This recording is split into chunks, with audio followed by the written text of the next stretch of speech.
తాజ్మహల్ ముందైతే ఉన్నాం, బట్ తాజ్మహల్ ఎక్కడో పోయింది, కనిపించట్లేదు. ఏంటెత్తుతున్నావు చింటూ?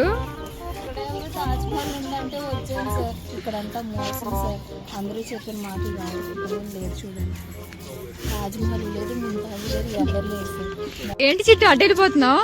అక్కడేం లేదు, ఇప్పుడు ఎవరిని చూసి నేను ఎంత జాలిపోయలేదు. పాపం తాజ్మహల్ కన్నా దూర దూర ప్రాంతాల నుంచి వచ్చి ఇక్కడ ఇరుక్కుపోయి ఏం చేయాలో తెలియక ఇందులో ఇంకా దరిద్రం ఏంటంటే ఎప్పుడూ లేని మేము 4:30కి లెగిసి 5ంటికి రెడీ అయ్యి ఇక్కడ సూర్యోదయం చూడాలని వచ్చాము చూడండి. తాజు లేదు, మహాజు లేదు, నా మొహల్లా ఉంది.